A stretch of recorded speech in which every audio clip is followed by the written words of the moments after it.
આણંદના સારસામાં પર્યાવરણ બચાવવા માટે ગ્રામજનો જંગે ચડ્યા।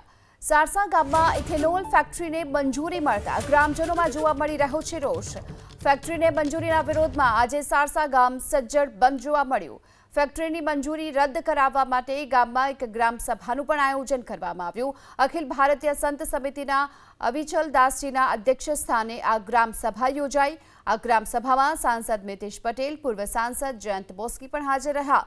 હર્યો ભર્યો વિસ્તાર નષ્ટ કરવાના પ્રોજેક્ટને મંજૂરી આપવાનો આરોપ લાગ્યો। આ પ્રોજેક્ટથી આસપાસના 50 કિલોમીટરના વિસ્તારને નુકસાન થવાનો પણ દાવો કર્યો। આણંદના સાંસદે પૂર્વ સાંસદ પર શાબ્દિક પ્રહાર કરતા ગ્રામસભા અખાડો બની। મિતેશ પટેલે લગાવેલા આરોપોને લઈ જયંત પટેલે પણ કર્યો વળતો વાર।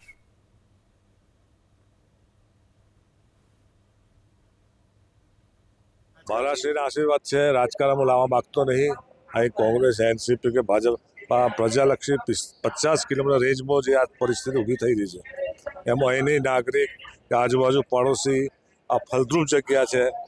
અત્યારે મોંઘવારી એક બાજુ માજા મૂકી છે અને એમાં આ પરિસ્થિતિ ઊભી થાય તો ખેડૂતોને મરવાનો વારો આવે। ખરેખર જે પ્રશ્ન માટે આવ્યા છે આપણે એ પ્રશ્નનો ઉકેલ લાવીએ, પક્ષપાત ના કરીએ અને તમે પણ ભારતીય જનતા પાર્ટીમાં જોડાવા માટે કેટલા પ્રયત્ન કર્યા છે એમને પણ ખ્યાલ હોવો જોઈએ। અત્યારે ભારતીય જનતા પાર્ટીની ચૂંટણી હતી ઉમરેઠ વિધાનસભાની, ત્યારે એમને શું કર્યું, એમને કેટલા ફોન ક્યાં ક્યાં કર્યા એ એમને પણ ખબર છે। હવે મારે વધુ નહીં કહેતા, પરંતુ એમને પણ હું ખાસ કહીશ, એ મારા સગા છે, એમને પણ કહીશ કે તમે પક્ષપાત ના કરશો। આ જ્યારે ફેક્ટરી બંધ કરવાની છે સાથે રહી અને આપણે ફેક્ટરી બંધ કરાવડાવીએ, એટલું મારું એક નમ્ર વિનંતી છે આપને।